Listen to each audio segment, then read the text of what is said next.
two-time Ponchatoula Rec Park football champion. What was your first calling, knowing that you wanted to be in a position to help others from a financial aspect? 3 weeks after my third Olympic trials, an 18-wheeler hit me on the interstate and I lost my right hand. I fired my employer. But here's the deal. Remember this, though. Common sense ain't common. You know, and that's the part where, to me, that's the money grab portion of the university experience that could easily go away. Oh, like a liberal arts degree. All right, so it'll be some rapid fire questions, all right? Just so off the dome, try not to give it too much thought, all right? Let's get the elephant out of the room right away. If you could win an Olympic gold medal, what sport would you want it to be in? It's not Taekwondo. If you could have a new first name, what would it be? Thai. Favorite quote? If you help enough people get what they want, you'll get what you want. It shows that you grew up with when you were a kid. Because mine was Popeye, Jetsons. Popeye, yeah. Jetsons. We didn't talk about We didn't talk about Popeye, yeah. The Jetsons. When he was, what's funny is when he was enjoying some of his cartoons, I was getting ready to go to school. I was going to Pitt. Did you want to throw anything in there for Erin? Yeah. Because I love Erin. That I'm blessed to have her. Watch Total Retirement on Sunday mornings on WWL if you're in Louisiana. Very good job of dumbing it down for people like myself and CTE Ray over here. Had to step away from coaching because you loved it.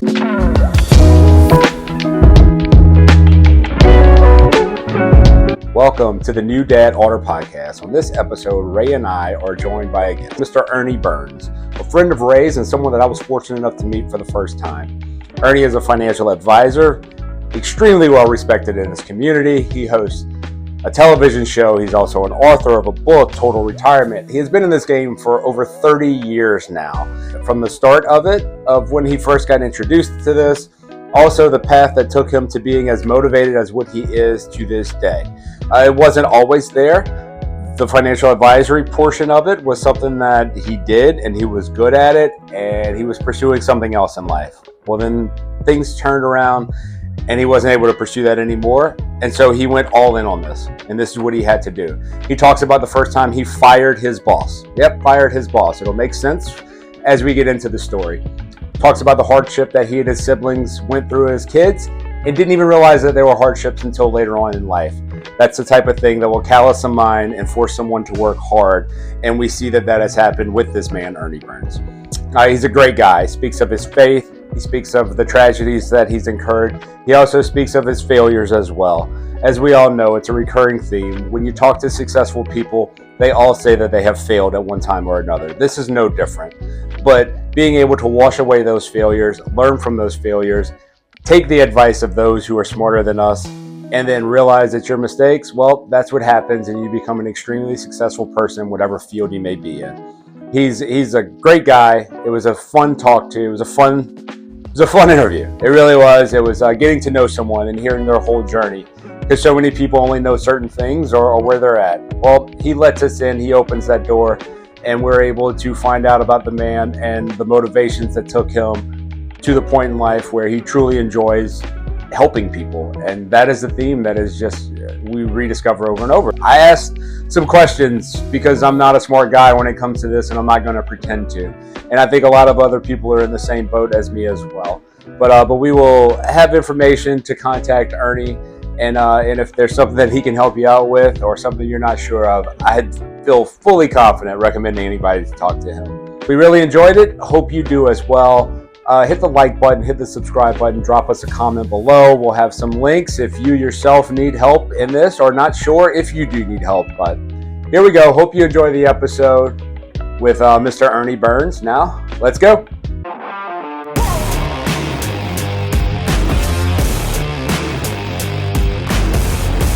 Welcome to New Dad Order Podcast. My name is Ray. You got Parfait over there. How's it going, everybody? Ray, how are you doing today? I'm good. Just excited about, we have a guest today. We sure do. I'll introduce him. Ernie M. Burns Jr. is the president and chief executive officer of Burns Estate Planning and Wealth Advisors. He has over 30 years of experience in the retirement income planning industry. He is a master certified estate planner and an investment advisor representative. Ernie has been awarded Best in State Top Financial Security Professional in Louisiana by Forbes in both 2022 and 2023. Ernie's also the host of Total Retirement with Ernie Burns, a 30-minute retirement television show. On the show, Ernie and his team of financial professionals cover all things financial while focusing on conservative retirement strategies and estate planning. His television and radio shows coupled with his many publications and predominant financial news outlets, have led Ernie to be a prominent authority in retirement planning along the Gulf Coast. He has over 12 locations from Louisiana to Florida. He has informed the public with his seminars across southern Louisiana, working with over 2,000 individuals. He is also the author of this book, Total Retirement, a step-by-step educational guide. Ernie is also a two-time Ponchatoula Rec Park football championship coach, and that's where I met him. Welcome to the show, Ernie. We love being here. Appreciate you asking me. So did I miss anything? Yeah, but we'll talk about it. Let's get into it. This is Ernie and I's first meeting, Yes. which is great. You know, it's always nice to meet friends of friends, and the way that Ray speaks of you has me intrigued to talk about you. You're also an author right there that Ernie wrote, and you beginning of that book, you talked about your childhood and things that brought you to the point in life to be in a position where you really wanted to help others. And this podcast right here is centered around us trying to be a better dad. And if we can get any advice out there to people from mistakes that we've made or things that we've known that's worked, we try to do that. If we can pick up on anything that someone may have commented or passed along to us, we try to make an adjustment on there as well. Much like your career, it is one where helping people plan for their future is all about adjustments, much like parenthood and everything that goes along with that as well. To give a little background on that, what was your first calling, knowing that you wanted to be in a position to help others from a financial aspect? Real quick before we get started, guys, Thirdzy. Thirdzy is the thing that I have relied on over the last 8 months to get me back into recovery and get a good night's sleep. It doesn't have melatonin. It has everything your body needs to get back to recovery, to get a good workout in. Use the promo code NDOZZZ to get a discounted checkout. Probably after my accident. 3 weeks after my third Olympic trials, an 18-wheeler hit me on the interstate and I lost my right hand. So I'm blessed I'm even here. I was ejected out of the vehicle at 70 miles an hour, landed 90 feet down the road. Lost, I didn't die from the impact, didn't die from landing 90 feet down the road. Lost 8 pints of blood. So you only have 9, supposedly. So when I got back, when I woke up 3 days later in the hospital, my brother said, forget about the gold medals. You need to move on with your life. You need to figure out how to make a living. My company opened 2 years, 3 years, about 4 years, 4 years prior to that, really to support a habit, which was trying to win a gold medal in the U.S. Olympic trials in Taekwondo. After that, when I got back to the home about a week later, I was right-handed, right-eye dominant. So I was like, how in the heck do I do this? So my company was only there to support my habits on the weekends, travel around the nation or the world to compete. Now it had to support me full time. And I took it much more serious at that time. So I learned how to write my left hand in about a week. And following week, I bought a truck to replace the truck that was totaled. And then I went out there and on Monday morning, I looked up in the sky. I said, well, God, guide me in your ways for this week and let me know if this is the business I'm going to stay in or not, if I can make a living. With a big old cast on my arm, back then, this was 1998. Okay. And so I worked that week and I moved over $1 million in 1 week. In 1998, that was a lot of money. So at the end of the week, looked back up at the sky, said, okay, God, this is my career. Now, how can I help people? So I had several mentors at that time. Anybody older than me or some in that age group, 50 plus, I've probably heard of Zig Ziglar. And Zig Ziglar, his motto was, you help enough people get what they want, you'll get what you want in life. And so I've lived by that motto the last 30 plus years. That's a great motto. That's got a lot of biblical sense in it as well. Mm-hmm. And so obviously you being a man of faith, I'd imagine the faith grew stronger after that accident as well. Yeah, but it had challenges like everybody. Yes. You know. So no, those are the things that come along with it, especially whenever you're doing something that aspirations of being an Olympian are one thing that requires great discipline. And then you were involved in a sport that was based around discipline in itself as well. Yeah. And so would you consider yourself much of a risk taker?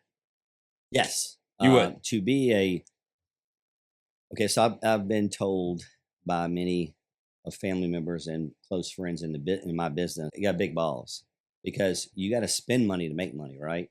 Correct. That's the cliche for a reason. Yeah. So I've spent a lot of money on theories to see if it would work through the years, and it has by majority. But the biggest thing is I probably failed more than I've succeeded, which is typical with successful people that we continue to hear from. Yeah, but you just learn from those. You learn from those failures, and you correct it, and it builds and it builds. And then then I started getting associated with the right people in my life to learn from them. And my big thing is even now today, if there's a CEO or billionaire that I talk to and they have ideas and they're trying to get in my business or vice versa, I'm always open to suggestions. I never have an ego thinking I know everything.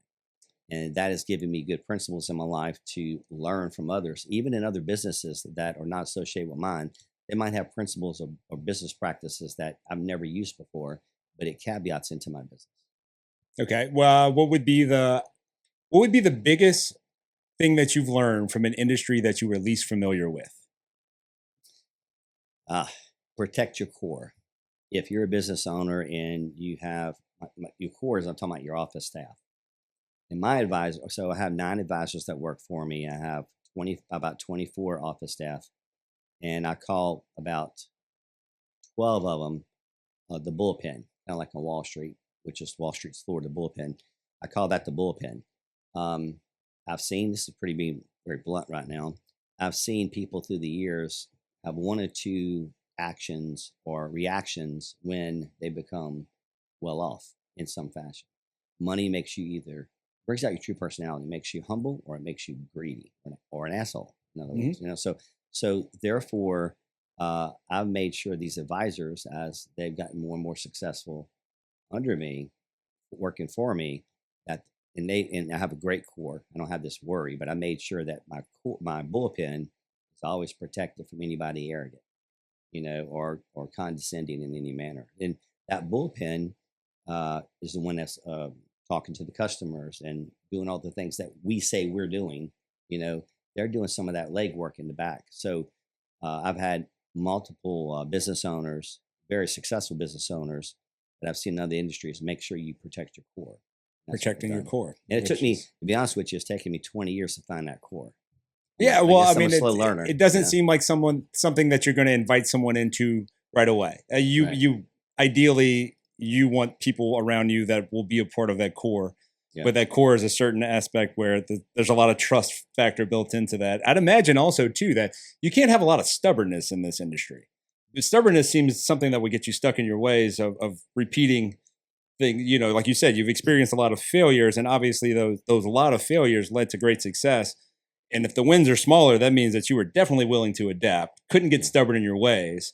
And was there a moment in time as you were coming into this where you were less receptive to mentorship? No.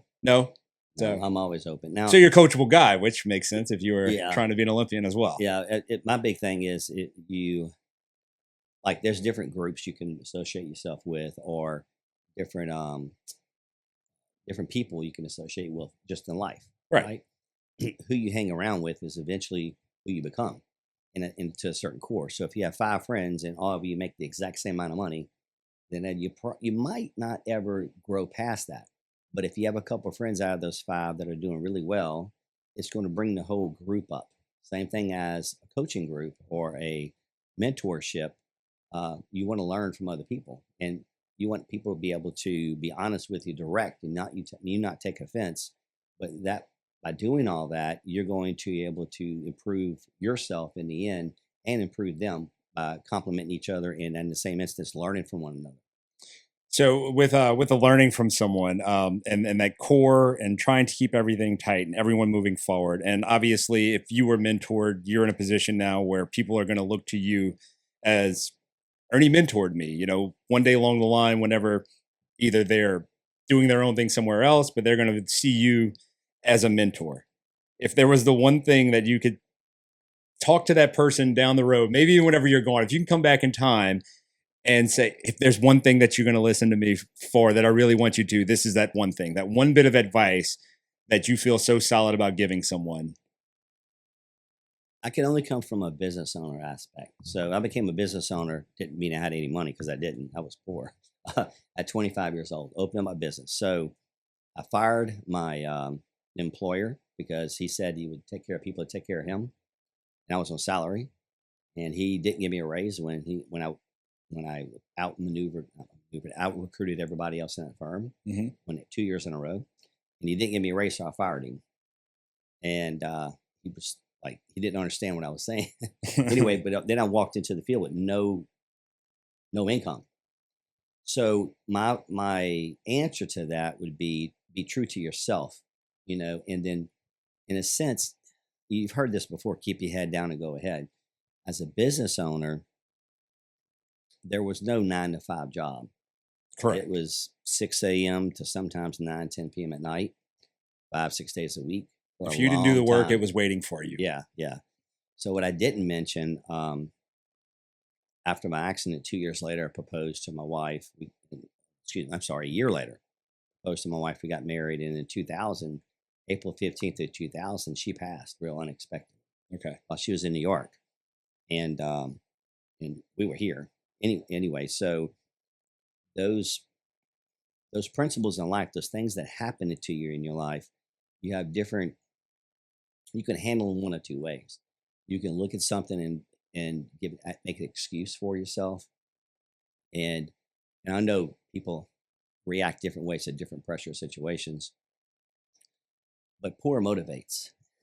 So speaking of that, right? Yeah. So in the introduction to your book, you do mention your childhood, and took you a long time to realize that you grew up poor because you were around a work ethic with a mother who didn't let you do without, you and your siblings. I think it's not even kind of thing to say. I think it's 100% the fact that you saw that she was going to do whatever it took to provide, that your ability to take a risk simply came from the fact of you needed to do what you needed to do in order to provide. It's a good analogy, yeah. And so, and that's myself as well. Grew up with my mother died when I was 6 years old, and so that has shaped my mindset in totally different ways and forced me to mature at times that I wasn't. And it certainly seems like you probably had some of that same trajectory 100%. of forcing earlier into maturity than what most kids do, but you knew no different, so that just became the norm for you. And so, so throughout high school and then into college, how did that? Because I imagine if you were training with Olympian goals, that college experience had to be somewhat different, right? That was before all that occurred. So once I graduated from high school, I remember getting so this private school recruited me from Hammond High, and as a sophomore said, "Would you come play ball with us?" And I was like, "I don't know. You're the little stuck-up rich kids," because I came from a very poor. My father died when I was 8, and my mother raised us the best you could, and I realized I was poor when I was 9th grade, and I was trading shirts with people who were getting rid of them. So, I just wanted to make sure that I had everything I could to do the best I could. So by the time I got to college, my car broke down. I was riding a bike, et cetera, and going back and forth. And then I just got tired of being poor, and that's when I went to work. Excuse me. And my first job was during the summer of college, doing door-to-door cancer and accident insurance sales. And I became the top salesman in the region. Well, region as in like 6 states within 6 months. Excuse me. And they called me into the home office and says, "I want you to be a recruiter." And that's what I did for several years.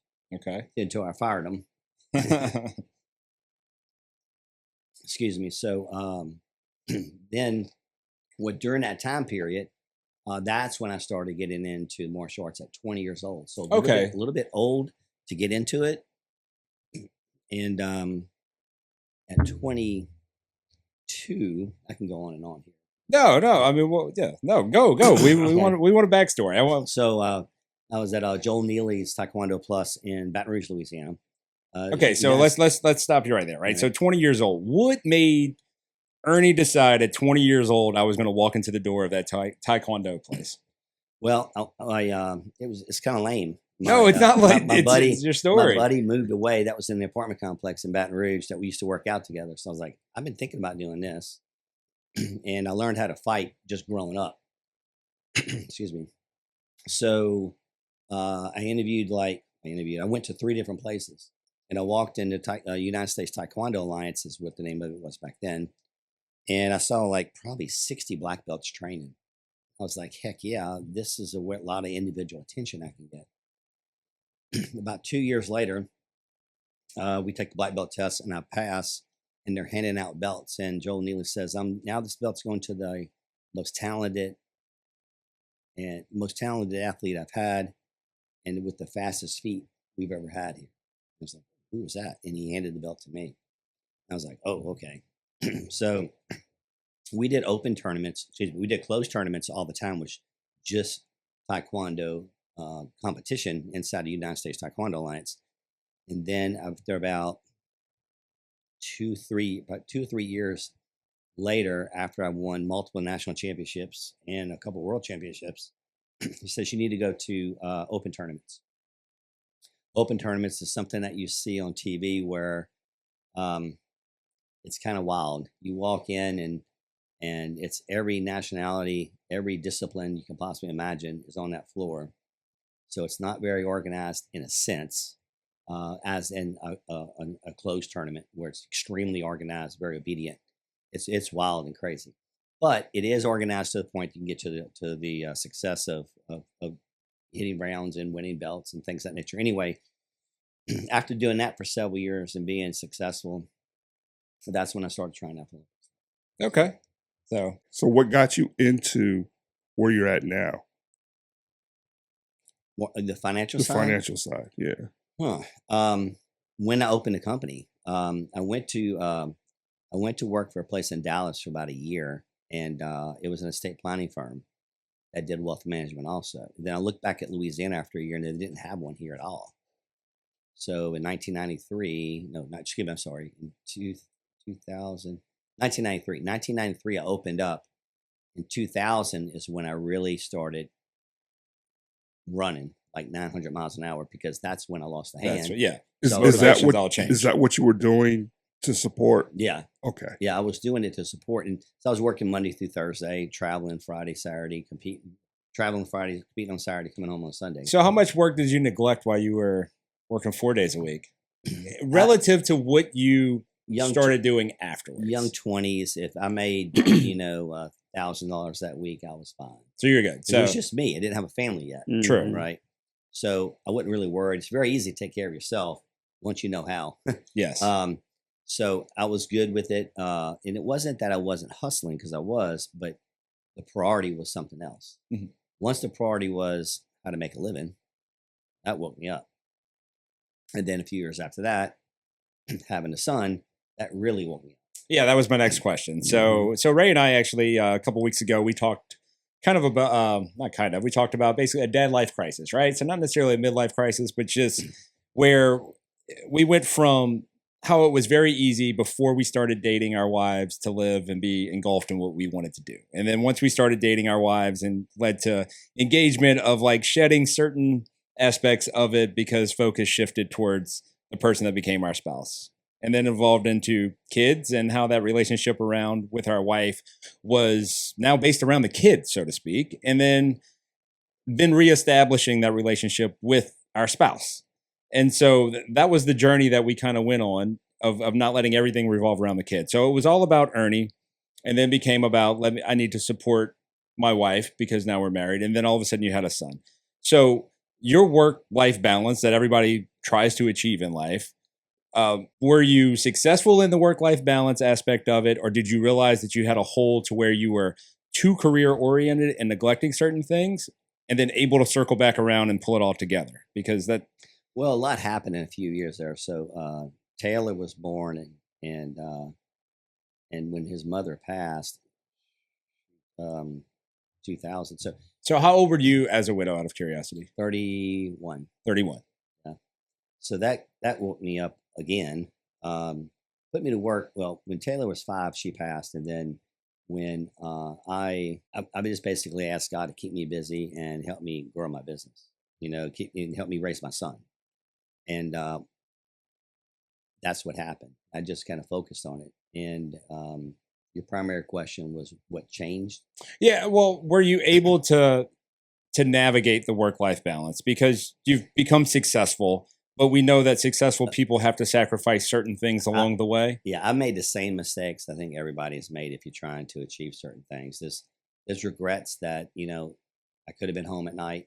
I could have been home a little bit sooner, or you missed this or that. Now, I did make sure I never missed a game.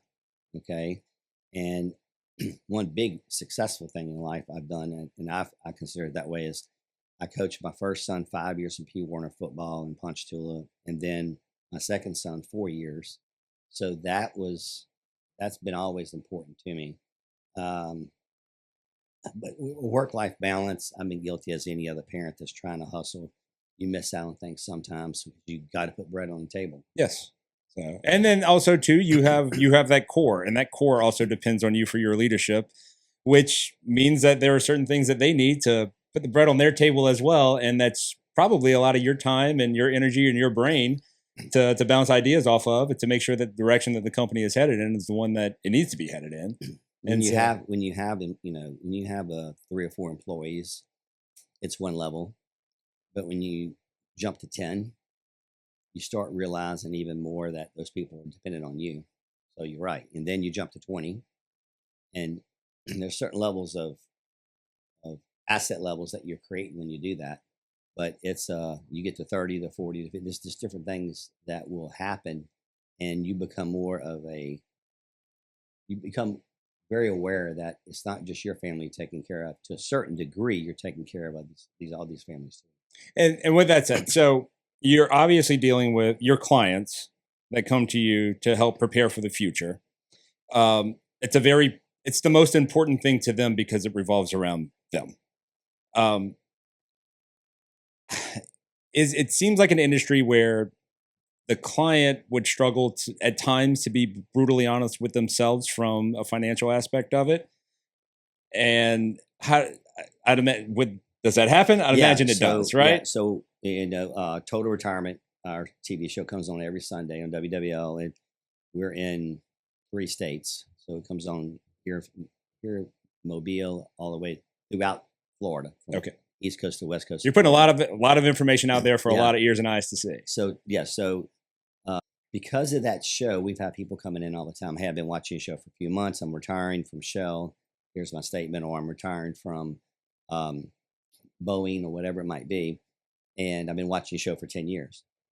And I have to tell them at times, and my advisor sometimes, it's rare, but every now and then we have to, says, well, you can't retire. And they're shocked.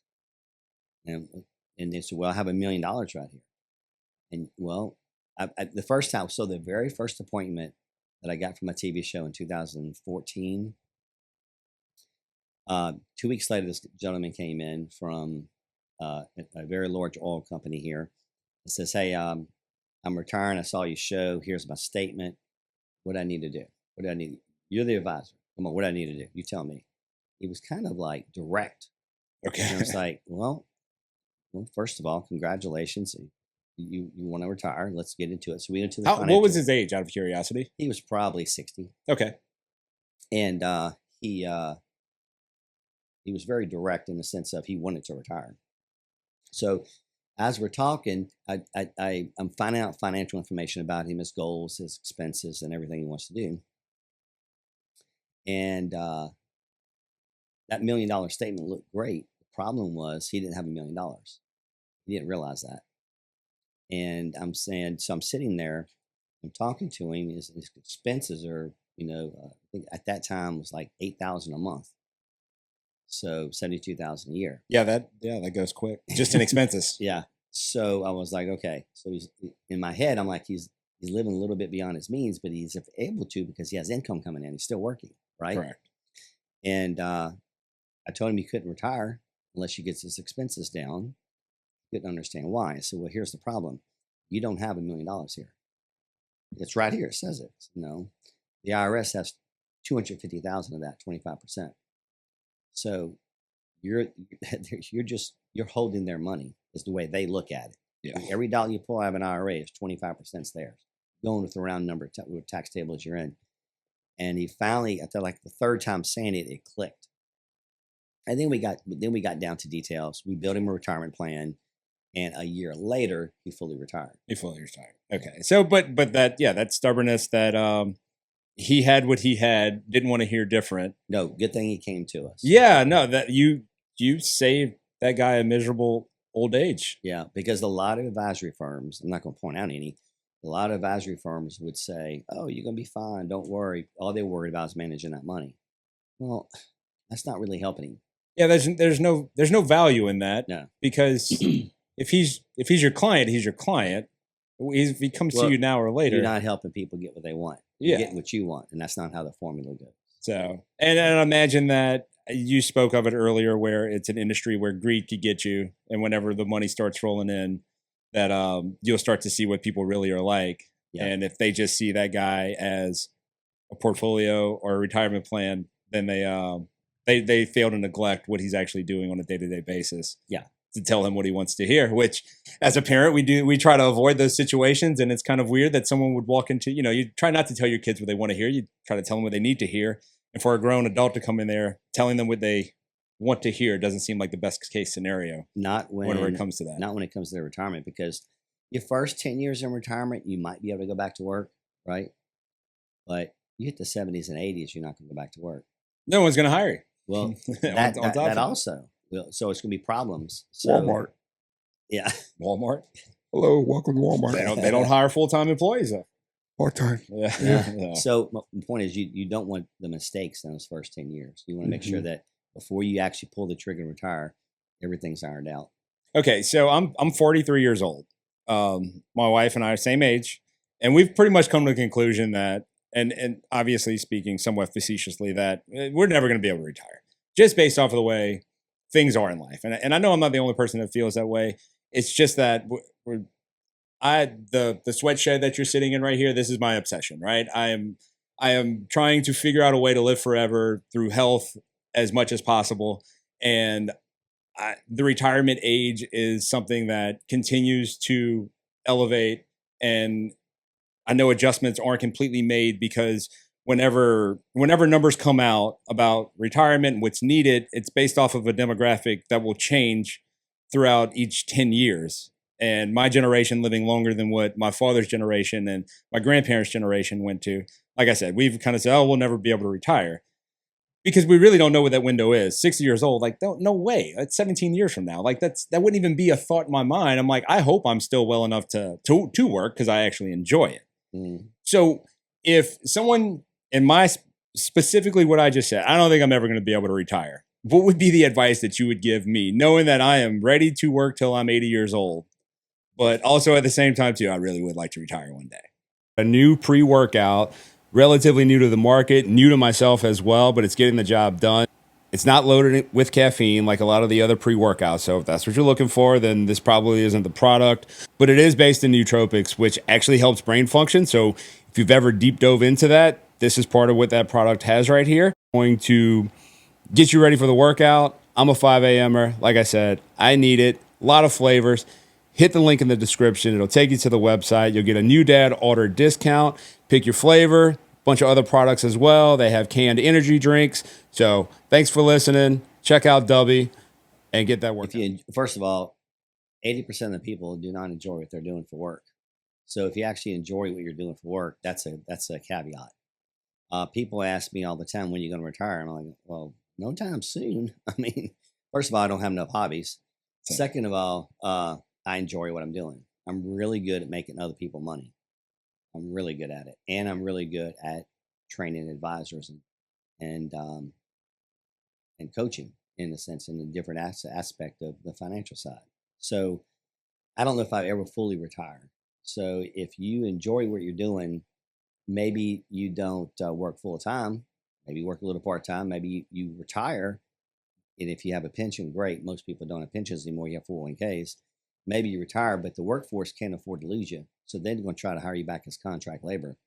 And a lot of my clients, that happens to. And they might work a week a month or 2 days a week, and they get paid more than when they were working full time. Because they're contract labor. And they really, really need you. And that happened really big time after COVID. So many people retired from 2021 that the workforce talent has greatly reduced. Okay. And so a lot of industries, it's cutbacks and layoffs, and they're trying to eliminate jobs and combine stuff, which forces people to start thinking about retirement because they're not sure what they're going to do. Have you had, how many clients do you, I know you're not going to have a specific number, but is it a regular basis to have someone come to you where they were forced into retirement by a company? Yes.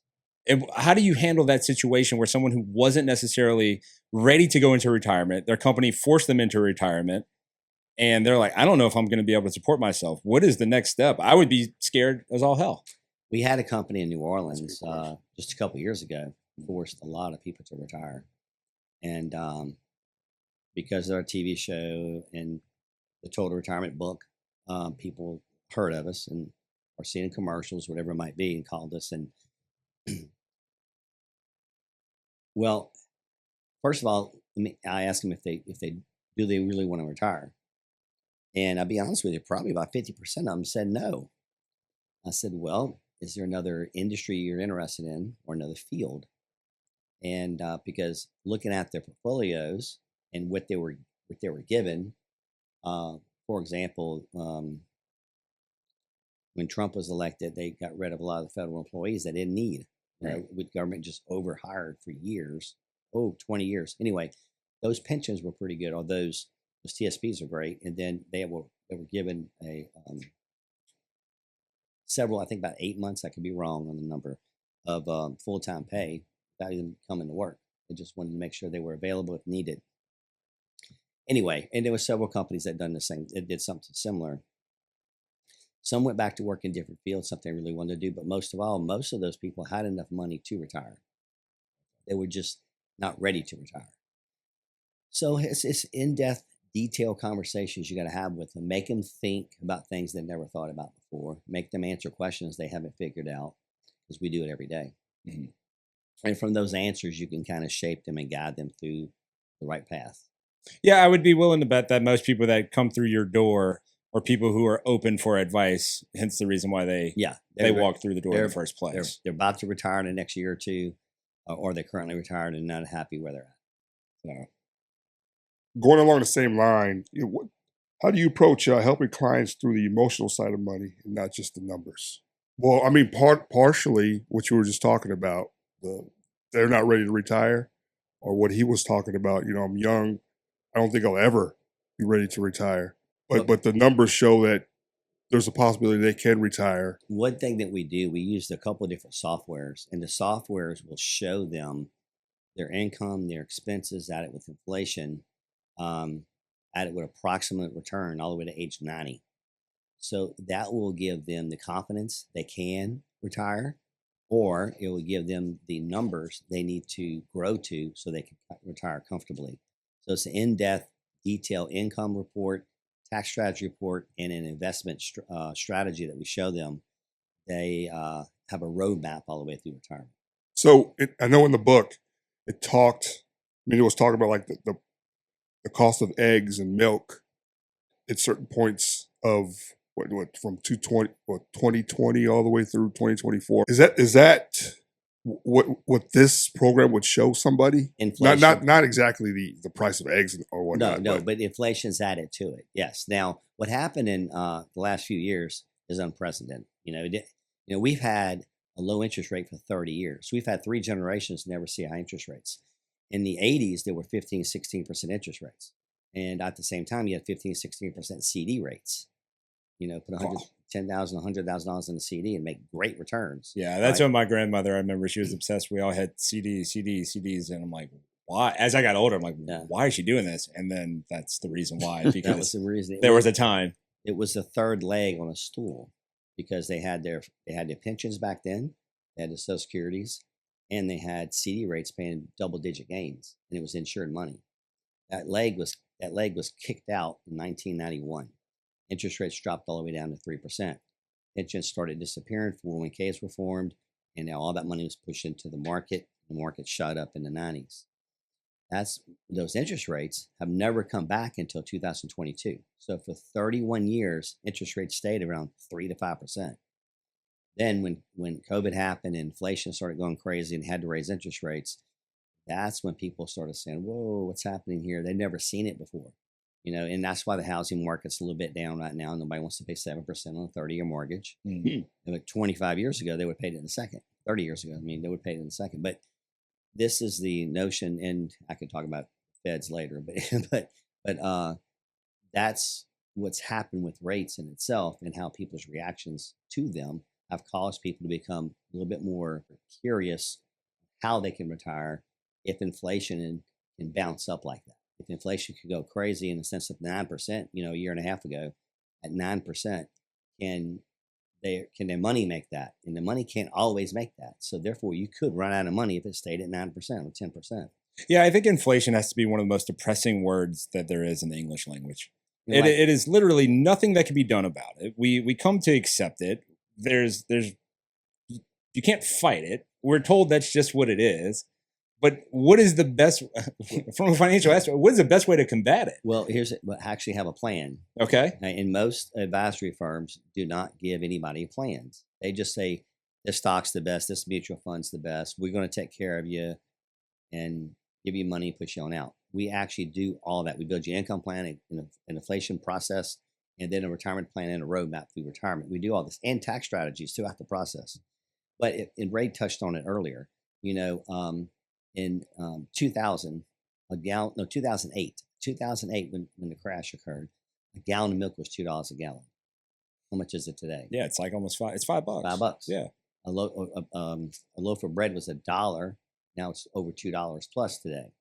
So everything's doubled in the last 17 years. Everything's completely doubled. So let's say, for example, you want to retire, and you look at your wife and, hey, baby, our expenses are $5,000 a month. Our income, if we retire with Social Security and some dividends and interest and our whatever you might have coming in monthly guaranteed, is $10,000.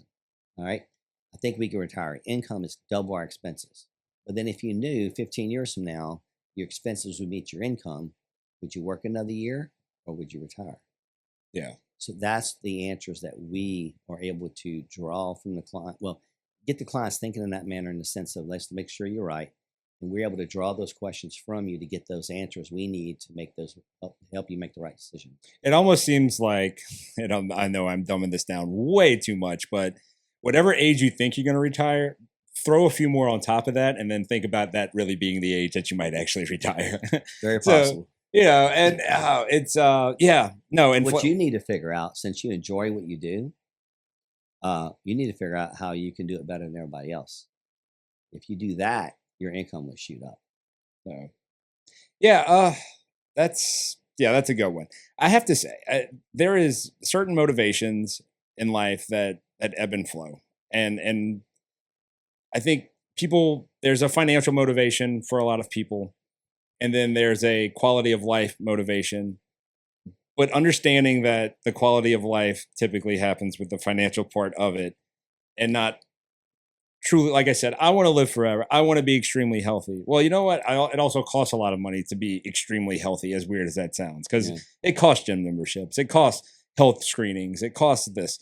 And everything that I'm trying to do to be healthy and live a long time requires money. So even though my motivation isn't more commas in the bank account, it's a quality of life, but to achieve that is it. So I guess, I don't know. I mean, I know I'm saying a lot of words, but it's finding the motivation, but money is not the sole motivation for me, but understanding that in order to have these things, to provide for my kid, to have a college fund, we started preparing for that. That's a question right there with a 9-year-old. And knowing that the cost of tuition for him to go to private school right now is what it is, and that he's going to go to a Catholic high school, and that's going to be $10,000 or so a year, and then he's going to go to college, and we just cross our fingers that he's smart and he can get some type of financial aid. And it's just, that's the part where we're like, we're never going to be able to retire because we're paying for education forever, and that's part of the plan where we do have my wife. Thankfully, she's an accountant, and that's my saving grace in my marriage, is knowing that she knows and she understands it, and she deals with millionaires from that aspect as well, and just trying to get to a point where understanding what they have to do, understanding what we have to do, living within a budget, but still not missing out on everything. And it gets to be really scary at 40 something years old. But knowing that Ernie sitting here next to us is someone that has seen every single situation from someone of having enough money, not enough money, figuring out how much money they may possibly need. So I guess there's no time too soon to speak to someone like you. No, there's not. Here's the big thing is putting something away every month is like really, really key. Pay yourself every month like it's a bill. I don't care if it's $100 a month, $1,000 a month, $10,000, whatever you have. It's all equaled out. You pay yourself like a bill every month to your account. And by doing that, over time, it's going to accumulate a lot, especially when the market's crashing. When the market's crashing, try to add to your account. So how much is... Just if you have 5 or 10 years before you retire plus. So like the old adage from way back when, grandparents' days, cash is king, right? Is there any validity to that? That having cash? Yes, we call it dry powder now. Okay. But if you have dry powder, when the market's crashing at the right time, that's when you add that powder and buy the right stocks. Because, for example, if all the market's down, is Apple ever closing their doors? No. Is Walmart ever closing their doors? No. Is Procter & Gamble ever closing their doors? No. It's a recession-proof type of stock, actually. Point is, buy some blue chips that are all depressed down only because the market's down. That's right. It. And the market comes right back up. And we just had that happen. We had Liberation Day with Trump, right? He said, you know what? These countries have raped the United States for 30 years, not allowing our goods and services across seas. You don't see American-made cars in Europe, for example. Well, wasn't that... But let me finish. Okay. Let me finish. Not allowing American-made cars in Europe. And beef now that's been approved. Beef, our farmers can actually sell beef over there now too, plus other goods and services. But all that occurred, and you want to retire, you want to make sure that you have a plan, and most people don't. They plan a vacation longer than they actually plan a retirement plan. It's a lot more fun. Yeah, they might plan a vacation for like 2 weeks, and they sit down with an advisor for 2 hours, and when they leave, they're pulling their hair out. So for a young person, what can they start doing now to get into, being financially stable when they get older? Yeah. I've talked about the Acorns app. I don't know if you guys have heard of that. Yeah. I've looked into it.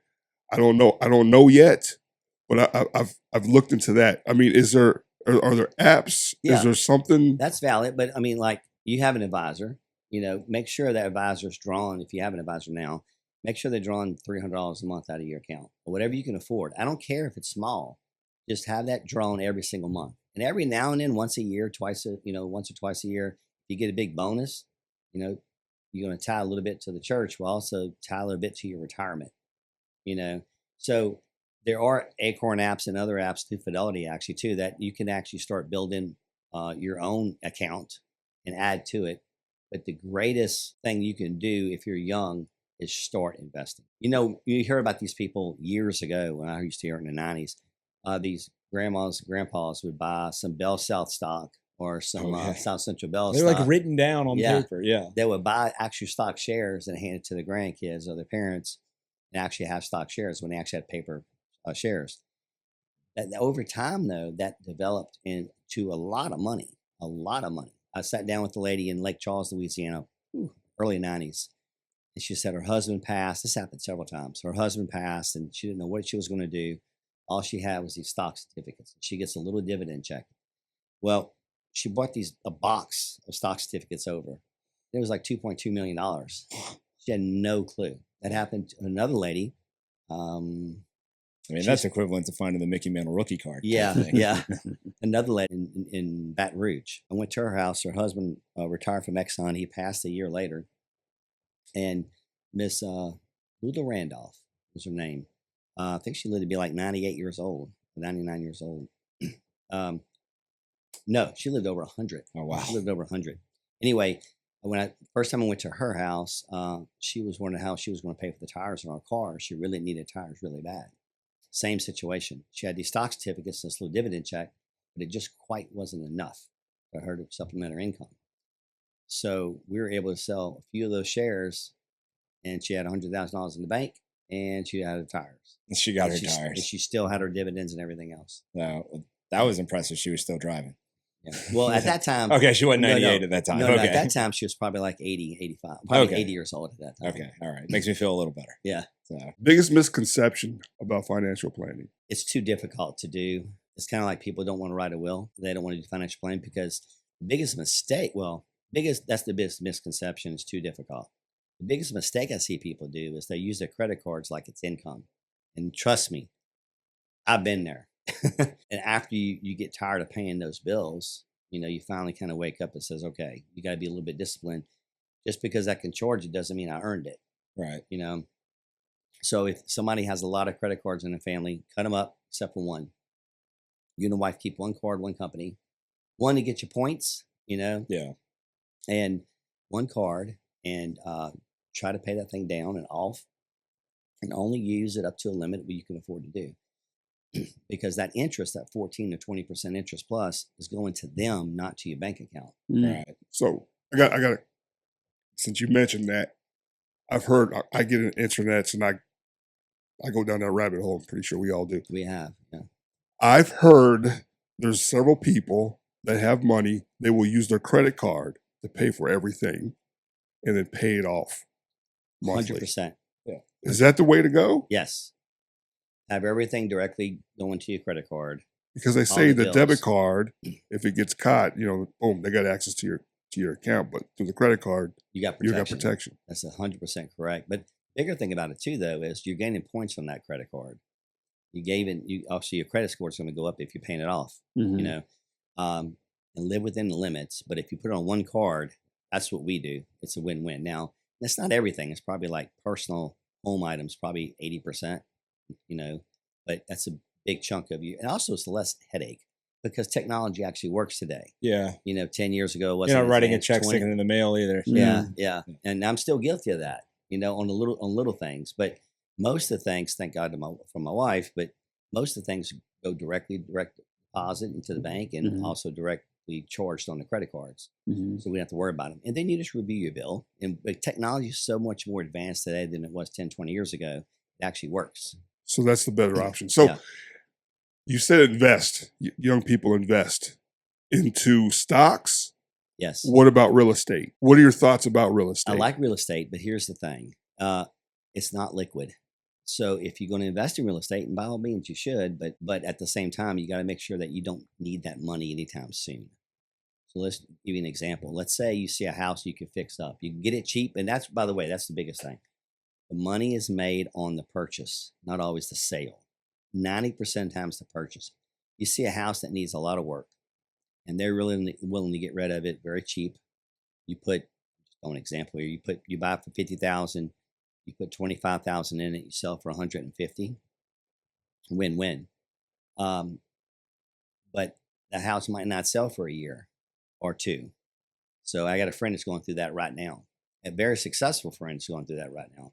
His property's all tied up. His investments are tied up in real estate. He's been trying to sell these houses for several years and haven't been able to sell them yet. His Airbnb in it, he's getting a little bit of income off of it, but not enough. It wasn't the goal. So no. So it's best to make sure you're liquid for a while. And then real estate, that's fine, because I have a lot of clients that have a lot of real estate, but make sure that you don't need it. You have enough income coming in to take care of those monthly bills. So you're more of a market versus that's where I come from. Yeah, that's what too. you know. Yeah, I mean, and I'm sure but it's a very reasonable approach of what you just said. If you need the money, the real estate, you don't have access to it until someone else needs that real estate. Yeah, and you don't want to sell it at a big discount. Well, what if you do have the real estate? Okay, just throwing this out there. Yeah, and then they talk about HELOCs and all those. You know what I'm talking about? Well, HELOCs you're born against your real estate, right? So is that you can. Okay, so you could purchase real estate, right, and then take a loan against it and purchase another, and take a loan against that one and purchase another. You can do that, but just make sure you don't put yourself in debt. But it does work, but you got to know what you're doing. So my suggestion is just take your time with it. Learn everything you can. still not something you would Well, it depends. you would advise. No, it's not. It's where you're at in life. It's Mhm. where you're at in life. If you don't need, I'm just using an example. If you want to buy a house that's 200,000, so you got to put down 40,000, 20%, right? If that 40,000 you don't need, you have it on the side, and you won't need it for the next 2 years, a year, 2 years, then do it. And that monthly payment's not going to break you, then you're fine. You have a $200,000 home that you're fixing up, or you're renting out, leasing out, whatever, renting out for several years, then it's a win-win because you have the residual income coming in. Let's say you're making 10% off of it, at least, by the way, maybe 15 would be better. Then it's a win-win. But if you need that money for any purpose, like 40,000, then you're in trouble. But in the meantime, you can let them pay your mortgage off. So it's a win-win in that situation. So nothing wrong being diversified. Just make sure you have enough dry powder on the side to take care of yourself. Dry powder. Dry powder. There you go. Words of wisdom. I met you. We were out there with Brayden. Yeah.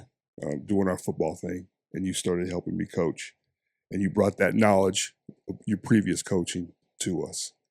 And I saw the way you coached out there, and you were with me for about 4 years, right? Mhm. About 4 years. And year 4 into year 5 is when you had to step away. Yeah.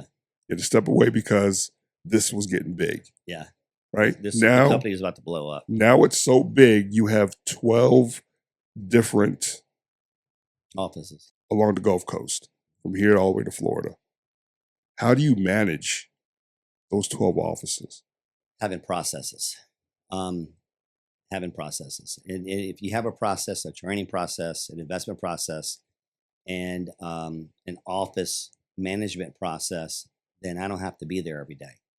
You hire the right people, you train them the right way, everybody follows the same process, and you're able to scale. Was that an aspiration to spread throughout the region to grow this? Not at first. So- First, it was just to feed Well, myself. yeah, but as things started to move along, like I mean, there's a lot to be said for dominating the area you're in a way in which you're comfortable with where you're at. But then, what was the motivation to have a second, or third, fourth? I got that answered. In 2015, my field marketing organization was I actually talked to them today. Was advised Excel, and they started a class with a mentor, Joel Johnson, called Rainmaker. And Rainmaker, by definition, is a coach that's going to teach you the business practices that you're in, the best business practices. Everybody in that class, it was about 30 business offices, about 30 people, had already accomplished businesses, very successful business. But let me rephrase that, not very successful, but successful enough. They were doing about 20 million a year in business. They were successful. In 7 years until that class closed, we met 3 times a year. Everybody in that class grew from 10 to 50 times the size in 7 years. And it was opening your mind up to what you can do in life. And it was simple, like you have your notepad, you're thinking, your phones had to be shut down, all right, at least on quiet, on silent. And he's talking about business practices, going through different processes. Is okay. Well, I've done long answers to short questions, but he said, think about what you're managing now. What's your assets you're trying to pull in this year from customers? Okay. Now, what staff do you have? Write down. Now, imagine it 5 times the size. You're like, ooh, start writing it down. Now, what would your staff look like? What would you need to make sure that you give the same quality of service to the same individuals, families? Now, imagine what your company would look like 10 times the size. And that just blew everybody's mind. Right. Like, holy smokes, that'd just be crazy. So if you did $100 million a year in new business, new clients, and now all of a sudden you're going to do $1 in a year, it was crazy thinking.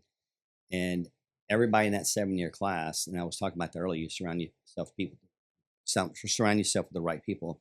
Everybody in that class has super succeeded that tenfold. Yeah. So it's being open-minded and sitting down with the right individuals, and always have the. So did you seek to move throughout, or was the Not- opportunity presented and you knew that it was a win? The process was presented, and then I honed that process in to my office, and then I started coaching it. And I Okay. got better and better at it, and to the point where I could pull a new advisor in that's been an advisor before, but not with the right firm. So I could pull an advisor in Gotcha. that's been with XYZ company and train them in 2 months, plug them into Philadelphia, Dallas, or anywhere. I could plug them into a new city, and the following week they're making money. So, with no presence in that area, or nobody knowing who Burns is, in 2 months I can have that office run and making money. Yeah, that's impressive. That- that is a process. That's a That is the word that you used, and that is every definition of it. There is a reason why. There's a formula that you have worked on that was obviously not established overnight, because we know that you were working 4 days a week to do something else, and then that became working longer hours each time, and then finding something that worked for you and having people receptive to hearing that, and then understanding if they can apply this. And then also, you're willing to listen. If someone has a good idea, it seems like you're not going to shy away from hearing it. Let's talk about it and figure it out. Yeah. If it makes life easier, why would you shy away from something like that? Yeah. So, no. Ernie, do you take anything from being a professional into your family life? I try not to too much because I've been told that through my younger years I was too direct at times, and then I was short at times, and not meaning to. I just had a point to make and wanted to make it and walked off. So I try not to bring that home, and at times I did, not realizing I did, and the wife corrected me. And but it wasn't a lot. But my point is, I wanted to make sure that I tried to keep my family life away from the business life as best as possible, which is a trick because I'm trying to run a family office. And you can run a family office when you have, 5 or 10 people. Mm-hmm. But when you get over 10, 15, 20, and 30, with advisors over 40, now it's more of a corporation. It's a corporate setting. Yeah. It's a corporate setting. So you really don't want to bring that aspect of your business home. So the answer to the question is you try to be a little bit more selective on if you separate your family life from your office, business life. So being short, would you say that that's probably one of your regrets? Yes, this definitely, because I'm not meaning to be it, and I still do it today, and it's not often. It's not often at all, but that's probably just off the cuff. That would probably be the only regrets that I have there, because the business has had every challenge in the world that any business owner has. I could get really detailed about that, but the big thing is that you make mistakes, you learn from them, and you grow from it. Okay, so that has a lot of coaching philosophy, but I'm curious now, since you guys coached together, were you short with the players? How was your patience on the field? You had patience on the field? That was the fun. So okay, Coach sometimes. I know. Sometimes. Well, I mean, So Ray, was he short on the field with players? Not all the time. Okay. All right, No, just got to make sure, No, but like Ray said earlier, he touched on, but he didn't get broadcast into it. So when I stepped on that field, I wasn't thinking about work at all. That was my escape. And that was the martial arts too in Taekwondo. I didn't think about work. So that was one reason I didn't love it. So when I stepped on that football field, my first son, Taylor, and then my second son, Brayden, I stepped on that field, didn't think about it. The reason I didn't coach that fifth year is I started coaching that 5th year for about a week, maybe 2. Yeah. And I kept thinking about what was happening in the company, and I wasn't giving my direct attention. So I walked up to Coach Ray and says, "Hey, Coach, I can't do this." And I had to break it to him. Oh. Well, what did you enjoy coaching the most? What position or what side of the ball did you coach? Offense. No, he enjoyed being head coach. He let me be head coach 1 year. Yeah. COVID year. COVID year. And we had to take charge that year because they didn't want us to play on their fields. Yeah, that was such a weird week. So I was like, fine, we go to the university. And the university took us right in. And there's a variety of reasons for that. He's being very humble. He's got connections. And we were able to play Strawberry Field, right? Strawberry Yeah, Field. it's NSLU. We're able to use their stadium for rec ball games, which is pretty fantastic. The way it should be. Yeah, that turf came from the Super Bowl. All right. From the dome. So that was the same turf. So those kids got to play on that turf. So it was fun seeing those kids come out with the tape. Oh, What yeah. was it called? Yeah, it was a turf tape. Turf tape all over them. Looking tough, and they're 9 years old. Yeah, no, that's the best part. Old. Whenever they walk out looking so much bigger than what they are on the field. Yeah, so. that was fun. And now my 9-year-old, that's you got to respect the drip, as what we're told. Yeah, so it's the drip. And if you don't, you're mid. Yeah, and so 9-year-old baseball, everyone shows up to the park dressed like an ice cream cone. That's pretty much what it is. So, yep. So now you have B. I know your older son passing. Yeah. You have B, and you have 2 granddaughters. So I know you're not really being a grandfather to them. With Brayden, do you have to do anything now with him? Now that he's a junior now, right? No, he's a senior. Oh, he's a senior. Okay. Senior. And do you have to dad him up at all anymore, or are you guys? No, my son Brayden, I still got to dad him up every now and then, But he's had a challenge when he stopped playing football in 9th grade because he was used to being the man on the field, right, at Ponchatoula Rec. When he Pete Warner, when he got to Mandeville, he pulled a groin and then he pulled a hamstring, all in the same couple weeks of practice. Mm-hmm. So he got extremely demotivated his freshman year. And that's when he said, I'm just going to run track. And he's done that since he was 8. He's been running track. Well, at first I was heartbroken. Yeah. But then his track. As I was. Yeah. Then his track shot straight up. Now he looks like he's going Division I. Is that right? Oh, yeah. He's going Division I. What does he run? The 800 meters, the mile, and the 400 meters. Okay. So he broke a state record last year in the 800, 4x8. And then he broke 2 indoor Mandeville school records last year. And now he wants to break 3 outdoor records this year. And he won a state championship, right? And he won state championship. Mm-hmm. So indoor state championship. So he has a lot of goals this year, and that's been fun. I didn't know how to get fired up about track. Yeah, how do you? Those things last forever. I know, but when it's your son, at least he's out there for a period of time. Yeah, I mean, because those distances are things that people who don't run call, man, that's a distance, and you're like, that's not a distance. It's 2 laps. It's they're flying. But it's a sprint. It's a sprint. It's an all-out sprint. Yeah, he runs 3 miles on an all-out sprint. A 5K, he's done in 15 minutes and walking back to the car. Yeah, it's a minute and 50 seconds. Right now it's minute 53. So watching his progression. We're in 400 meters in that. Watch his progression the last 3 years. He was mile split, goes to every single track tournament in the country. And they film it and they rank the players. Brayden was ranked last year the number 1 junior in the state with the highest recovery time than the previous year. So his times have jumped really heavy. And every year we're talking about it. Okay, let's, try to get it from, 220 down to maybe 212. How much strength training does he do? Moderate. Moderate? I think it's on the track. Like the other day he ran 14 400s. Okay. So is he getting a weight room at all? Yeah, but it's just with not the school. Heavy. Right now, the weight room's in the summer a little bit if he's not running, and right now in the late summer here doing cross country, he's doing some weightlifting because he wants to get stronger for the 800 and the mile. So he has lofty goals this year.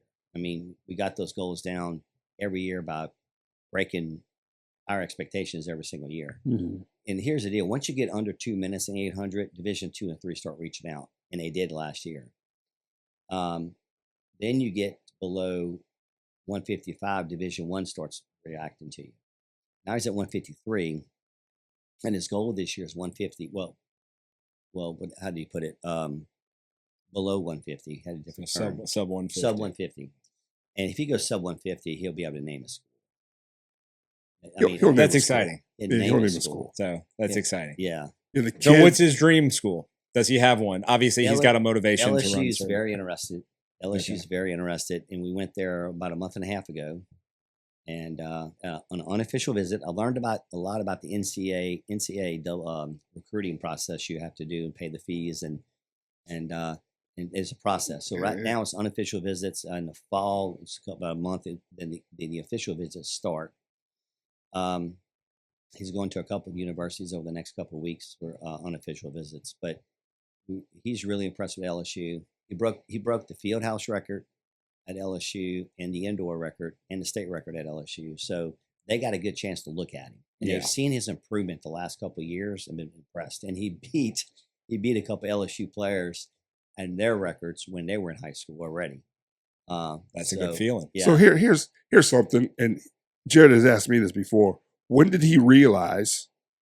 Because I know we've talked. Mm-hmm. Okay, we've talked, and he had some self-doubt. When did he realize that he could actually compete and actually go to LSU?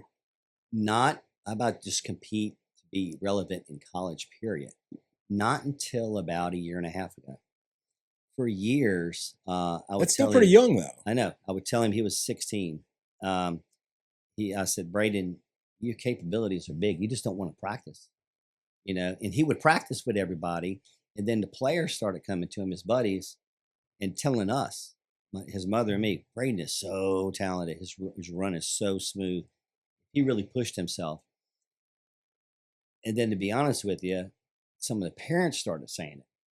And the coaches have been saying it. And then last year, he found a mentor and a buddy of his that's just left college last week. He got a full scholarship to Mississippi College, Max Giacchetti.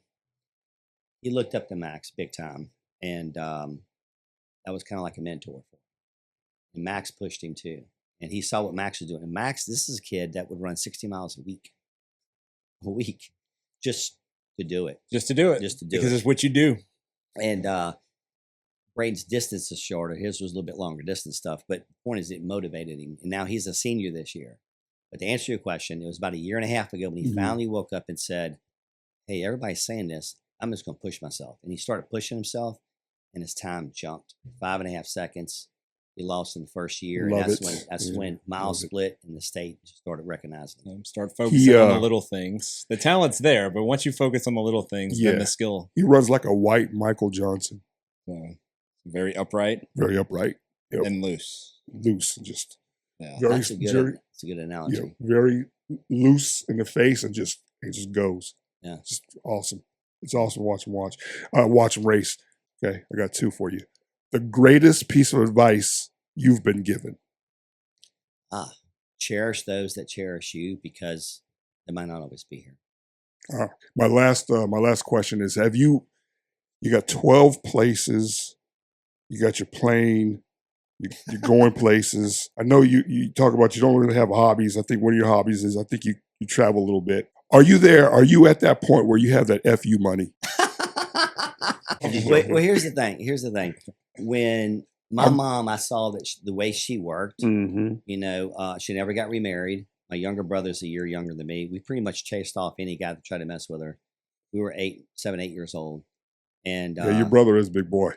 He's tall, but not David, not my brother. He's 12 years older. I know, but he's a big boy. Yeah. So, but we chased off any. And so my point is, she took care of us. And when she was 65, she retired. I gave her a credit card and said, live your life, enjoy your retirement. Awesome. And to me, that was a big accomplishment. In the same instance, I never thought about what you just said in that manner, even though I've heard it from other movies and stuff like that. However, you do get to a point in life that you decide that you're not worried about money anymore is a blessing, complete blessing, because the way I grew up so poor and so, which got me disciplined, which got me focused, which got me motivated, which incentivized the heck out of me. I can't tell you how many New Year's Eve parties I was late to, or Christmas Eve dinners I was late to because I was sitting down with the client. But it was just the way life was. Yep. So life's been good, but you learn from tragedies in your life. You learn lessons in your life. You learn from mistakes. And all you can do, losing a wife, losing a son, on the exact same day, April 15th, 20 years apart. God's telling me something that just hadn't figured out what it is. And I learned that you can ask God all day long, just don't expect him to answer you. So you learn through life. And in the same instance, the blessings I've had, I want to make sure that that's one of my focuses too, is taking care of kids. The wife and I have taken care of a lot of kids we've never met. Yes, you have. Yeah, you guys have done a lot of stuff without, and I'm sure you've done, I know I've seen some stuff. I'm not saying that because, I'm just saying that because that's our goal. I know. You guys have done some stuff that I've seen on your website, but there's a lot of stuff you guys do that I know about that nobody else knows about, and I think that's fantastic. Kudos to you for that. Yeah, that's what, I mean, that's what charity is. It's, the people who boast about their charity are the ones who are doing it for alternative reasons. And then and the ones the kids who don't have a choice. Yeah. Right? Yeah. Kids don't have a choice. And then that's what, Ray and I had this conversation before, and I heard this, and it's just the hardest thing what's the most difficult thing that you incurred in your life? Well, your most difficult thing is your most difficult thing, which is different from each other person's. And whenever you're talking about helping out kids, those kids at 8 years old, whatever they've dealt with, that is the most difficult thing in their life. Like, that's it. And you giving them anything to make their life better from that moment forward is such a great thing. And they'll forget, oh man, the toughest part of my life was whenever I was 10 years old and I was helped out, and creates a motivation to want to help people out later on in life, especially if they know that they were helped. People can swallow their ego whenever they know they're down on their luck, and embrace the fact that someone wanted to help them out, wanted to see them do better. And that seems like that's been the biggest part of your life. And the fact that you're in the financial market to help someone was the biggest motivation. Yeah, the money, that's makes it nice. Like you said, you can give your mom that credit card to say, go live life and enjoy retirement. But the goal was just to help people live life. Yeah. And you've achieved it. And that's great. And you're still not done achieving it by any means. No, not at all. But since you say you're a man of no hobbies, what is the one thing that will occupy your time the most if you have it? Right now, it's a few things. It's doesn't revolve. I want the selfish hobby. The thing that makes Ernie the happiest. If no one is around, Ernie is going to do this. That's 9 o'clock at night. I run. Okay. I run. I can't stand jogging. So I warm up for about a quarter mile. And then I do. You just go do intervals. Yeah, I do 12 to 15 sprints, 70-yard sprints. And I'm listening to a podcast while I'm doing it. Listen to all the podcasts. And that's my selfish time. Okay. That and hunting, which I don't get a chance to do very often. But that's been a new thing, right? A newer thing? I've always done it. Yeah? It's just I just don't have a lot of time. What is your hunting of choice? Duck hunting. Duck hunting. A little bit more action. You're there with the boys. Yeah, I have. Growing up in South Louisiana, I'm not a hunter, and in fact, a lot of that has to do with the fact of my child. My dad was a widow at 35 years old with 3 kids, and when my mom was alive, my oldest brother got to experience a lot more of the hunting and the fishing because, well, we had 2 parents and time was able to be split. And then once that happened, and I was 6 years old, and then the time aspect wasn't there. It was easier to bring me to the ballpark for practice, and so I never really got into the hunting.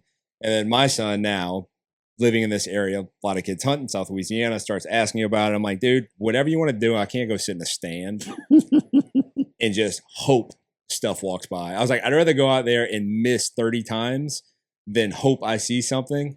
And my brother and them big duck hunters, and he was like, could we duck hunt? I'm like, all day. And that's my brother. He's like, oh yeah, you can come duck hunt. You can talk.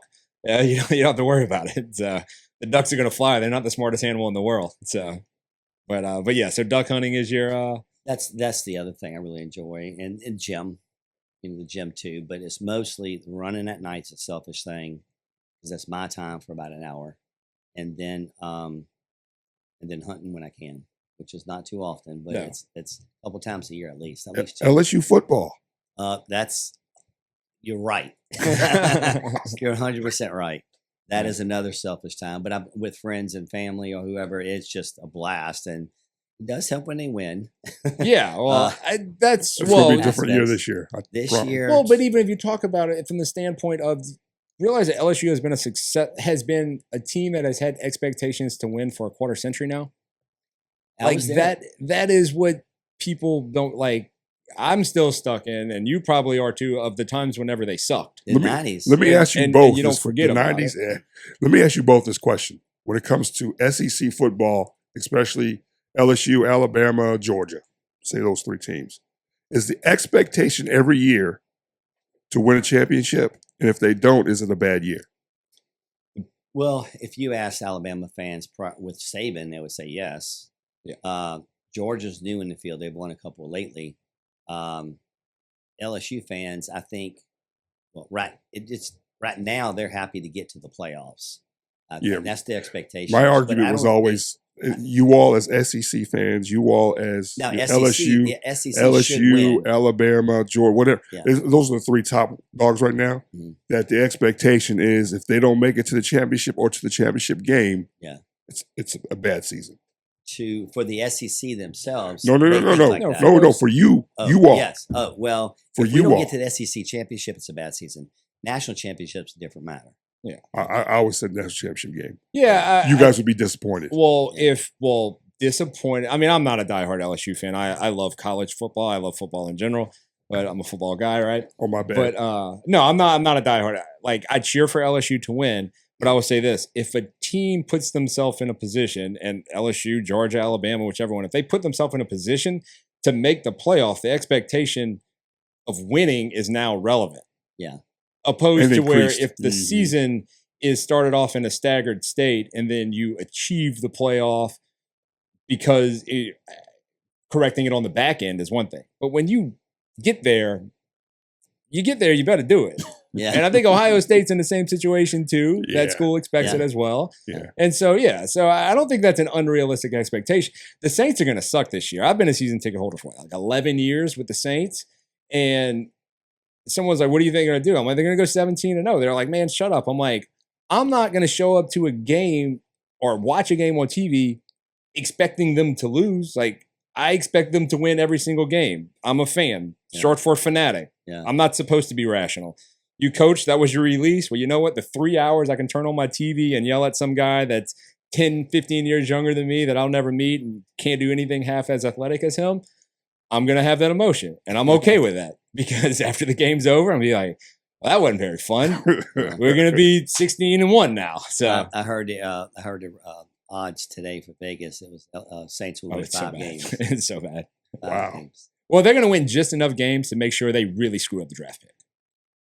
That's what's going to happen. Like, hey, where can we make sure we get the most fringe player possible? Well, here's the thing, That's too. It's the first-year coach. He might be the best quarterback on the team. Well, that's sad. Yeah. My thing is that we got to give him a chance. Louisiana needs to give him a chance. 1 year, don't make a judgment call this year. No, it's Loomis is the problem. 110%. Yeah, he's too close to the family. Oh. He's too close to the family. Who's your advisor, guy from an advisor career. She won't fire him. He can. He's too close to the family. But who's your new head coach? Kellen Moore. Boise State. Yeah. What about him? He was our offensive coordinator. You're a Cowboys fan, right? He was an offensive coordinator for us. All right, I'm just making sure you're a Cowboys fan. He was also for the Eagles, and he won a Super Bowl. Yeah, because of the defense. No, his offense dominated KC. No, the defense dominated KC. Defense beat the heck out of those boys. They did. They beat the crap. They didn't know what was. They didn't have a chance. The offense didn't have to do anything because they just got beat every. They did. So 100%. It was good. R.I.P. Taylor Swift. Oh no, she announced. No, we're not going to get into that. What she's gonna do the Super Bowl? No, well, you saw that conspiracy theory? I've seen it. You a big Taylor Swift fan? Or No. Come on, man. I was guilty really, pleasure music. What do you listen to? Guilty pleasure music. Everybody's got something. Go to 80s rock. All right, 90s rock. 90s rock's pretty bad. Yeah. So 80s at least got some comedy to it. Yeah, it was late 80s and 90s. We're going to go. Me and a couple of friends and their wives were going to go see Motley Crue in Vegas in about a month. Oh wow! One of their last shows. Well, it should be one of their last shows. Yeah. No, that's a great thing. That's a good thing about getting older. Where you say that about Vegas, I'm like, yeah, man. That like all the stuff that we watched as kids they all end up going to Vegas and do residencies. And I'm like, that's all. Britney Spears did it like 10 years ago. That was crazy. See, my wife grew up with Britney. Okay. In Kentwood. And about 8 years ago, I took Erin to Vegas to see Britney. And I was like, this is horrible, but I'm going to do it for her. So I got great seats and everything. And that girl danced. Good show. An unbelievable performance. You realize why she was a star. I realized why she was a star. Also, I realized I knew about 80% of the songs. Yeah. Not through not osmosis. every word, Yeah. but you hear it on the radio. Yeah. You know, you just hear it so much. But the talent level was incredible. That girl and her dancers didn't stop dancing for 2 hours. No. Now, Motley Crue, on the other hand, it's just going to be ranting and raving, funny. And Is that the one, Pour Some Sugar on Me? Is that them? no. Oh, okay. I'm sorry. That's okay. This is Smoking Girls, Boys girls, Room, no. girls. Okay, Sweet girls, Home. okay. Yeah. I mean, I sort of know. I'm not. Hashtag not white, since right? This is, Wow! well, I was going to say it. since this is a men's show, pretty much. There's a movie out. I think it's on Netflix. I think it's called The Dirt. The Dirt. It's Motley Crue's life. Okay, I heard about this. It is very accurate. Okay. All Very, right, very then I'll have to give it a shot. I heard some people talking about it on radio or a podcast. Their main sound guy is a client of one of my friends. He's the financial advisor for him, and he said that movie is 90% correct. So That's a high percentage. Watch. Well, by the way, it's an adult movie, so even how it starts off. So Wow. make sure it's you and your wife are watching it, and nobody else in the family. But it's very accurate and it's funny as oh heck. So whenever my wife and I first got married, we lived in Old Metairie. Our neighbor across the street was the ex-wife of a guy from Motley Crue. And I don't know which guy, but her uncle told us that. And I'm like, nah, man, you're joking. He's like, no, I'm serious. So I was like, all right, cool. Because he's always full of shit for a lot of stuff he says. But Wow. but he was right. Yeah, her ex-husband was in Motley Crue. And I'm like, God, you live in Metairie now. So what a lifestyle change. Yeah. So sick. Vegas, you a Vegas guy? Gamble at all or not really? No. We do before COVID, the shows were really good. To me, the shows have gone down a little bit. We still go there to get a show or something, Mm-hmm. but not a big Vegas guy. We'll go once a year, maybe. The Sphere, you're going to do the Sphere? Been there one time. We Have had you? a big awards banquet there, and it was crazy. I didn't get an award, but I was up there looking down on it. Was like an ant. It was really like that. It was crazy. So, but the food is good. Yeah, no, Vegas. Well, that's what I'm crying. It's been so long. So we used to go to Vegas. Vegas was like a twice a year trip until about 10 years ago, whenever the little dude came into life. And so Vegas has got put on the back burner. But I'm now he's getting older. You said that earlier, and on the financial side, every kid costs about $250,000. That's depressing. Thank you. That's what it is. Jeez, Think about four. it. That's Does that account for inflation? that counts for everything. So Good gosh. every kid is about $250,000. So Right. the good thing about college, though, is that now 40% of the kids are not going to college; they're going to trade schools. And right now, and you guys already know this, if you pick up a good trade, electrician, plumber, carpentry, just a skill. Yeah. a skill like that is going to pay you top dollar. My younger brother's a CPA, and he says some of his top clients own those type of companies because people don't want to do those They don't services. want to Yep. do it. But Yeah. people are always going to build houses. No, do you think that, do you think that there will ever be a shift into the way that the college setup is? Meaning, like, are we going to one day maybe stop wasting time with core subjects that don't benefit the goal? You can't get a job for general science. That's what I mean. And I'm Or being very polite. communications. Or it's just there's general studies.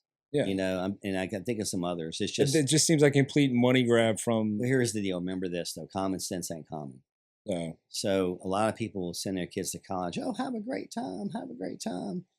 Not even focus on what they're doing. And they're usually out in a year or two, but I think it's 50% of all, 50%, depending on the colleges, all the freshmen are gone for the second year, 40% are gone, 50%. So that freshman year is a big, important year. But that's why the skilled labor is to be really big. And even nursing schools now, even pilot schools now, United and American opened up schools in Arizona. So you could be 18 years old, go to this school, and after I don't know how long it takes, a year or two, whatever, but you're flying airlines, a few years later. Because instead of going to 4-year college and then during that college getting your pilot license and working your way like my friends have, single engine, double engine, jet, they're larger jets, large twin engine, lower jets, taking 10 years to get there, 15 years to get there. They're getting there now in just 5 years. Yeah, that's I mean, there's certain courses in college, certain degrees are CPA. Yes, you need that. An engineer. Yes, you need the background of the physics and everything that goes along with that. Obviously, anything to do with the medical, you need that. Yeah, but you don't need geology if you're going to be a doctor. You know, and that's the part where, to me, that's the money grab portion of the university experience that could easily go away. Oh, like a liberal arts degree. Yeah, you can do a lot with that. What's the really bad joke? Go out to San Francisco. How do you get a liberal arts? How do you get someone with a liberal arts degree off your front porch? Pay them for the pizza. You've never heard that? That's so bad. No, that's not an original one. I haven't heard that one. No. But no, well, all right, Ernie, you want to do some fun questions? Sure. All right, so it'll be some rapid fire questions, all right? Just so off the dome, try not to give it too much thought, all right? Let's get the elephant out of the room right away. If you could win an Olympic gold medal, what sport would you want it to be in that's not taekwondo? Not taekwondo. Track and field. What event? 100 meters, 200 meters. That's my thing. Both of them? Just coming home with 2 gold medals. I like it. Yeah. There you go. If you could be a superhero, who would it be? Superman. Or the Green Lantern when I was growing up. I love the Green Lantern for some reason. The Green Lantern. Yeah, Did you educate me on who the Green Lantern is? He had the green power ring, and you could create anything his mind would think about. He'd create, and he'd use that to beat somebody up or grab you with a big hand, or close enough. You're good. Put a You're cage good. around He's getting excited now. He's getting excited now. Weirdest thing you've ever eaten? The snail. The escargot. That was the weirdest thing. Guilty tried pleasure. It one time in my life, never again. Guilty pleasure television show.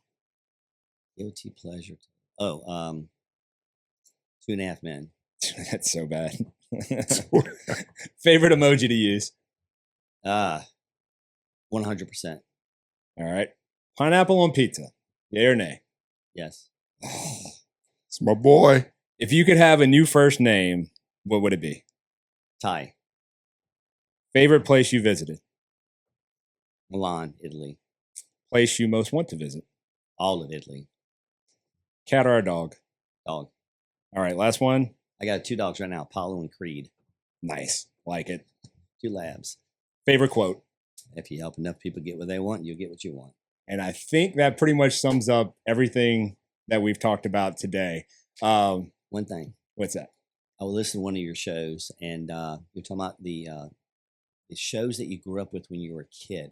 Yes. Okay. Y'all were talking about these shows, and then I knew my age difference when y'all talking about these shows. It came out because mine was Popeye, the Jetsons. Popeye, yeah. Jetsons. We didn't even talk about Popeye. We didn't talk about Popeye, yeah. The Jetsons and who else was it? Sesame Street. That was the 3. Sesame Street, you'd have been little though. Yeah. And then, but I guess, but it was probably, you might the Jetsons, Flintstones. And Flintstones. Flintstones, right? Yeah, because the Flintstones hold up. So some of those Hanna-Barbera cartoons that you were into, right? No. That's they're from Hanna-Barbera. Yeah, Flintstones, Jetsons, that's the Hanna-Barbera. Yeah. Oh, that's Hanna-Barbera. That's Hanna-Barbera. Okay, gotcha.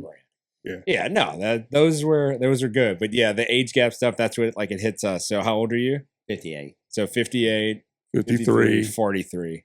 And so those windows. So when he was, what's funny is when he was enjoying some of his cartoons, I was getting ready to go to school. I was going to Pitt. He's watching cartoons. I'm watching cartoons. So but Ray's still playing Dungeons and Dragons. Yeah. So. Yeah, 100%. Yeah. That I'm blessed to have her.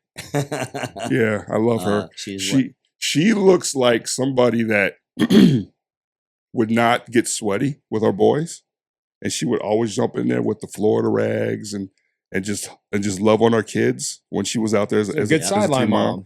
Yeah, she was, but she doesn't look like that. No, she's a Miss Louisiana, former Miss Louisiana. Okay, so if you saw her, you'd be like, oh, and nothing like that. Yeah, she's a beautiful woman, but she's more beautiful on the inside than the outside. Yeah, so, yeah. Spoken like a wise man. Thank you.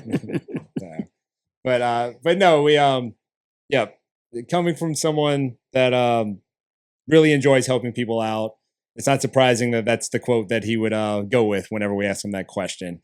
This has been a great episode. A lot of knowledge dropped throughout about different things. You start to learn the motivations that people can have in life whenever it comes to the career path that they take. All right. Well, yeah, we appreciate Ernie for being here. Find out a lot about people as you have conversations with them and the motivations that they have to get them to the point in life to where they're actually doing what they like. And Ernie, with what he told us, it is very evident that he has a passion for what he does, and that passion is helping people. And the way he does it is through financial security, in the sense of letting them know what they can do at a point in life that they need to do it at. And those people are very valuable, and it's very nice to meet people like that and have their knowledge. And he puts a lot of knowledge out there. This isn't a conversation that is always the most easy for people to understand whenever it happens. Ernie does a very good job of dumbing it down for people like myself and CTE Ray over here. But we really appreciate having him with us tonight. Ernie, is there something, where can people find you? The information, you wrote a book, you're on TV. What do they need to know? How do they need to get into contact with you to take advantage of this knowledge that you have of this industry? Our website's burnsestatePlanning.com or burnswealthadvisors.com. Watch Total Retirement on Sunday mornings on WWL if you're in Louisiana, or WBRZ in Baton Rouge on Sunday mornings. And then there's several throughout the state of Florida. In addition to our TV shows on Sunday mornings in Louisiana and in Florida and Alabama.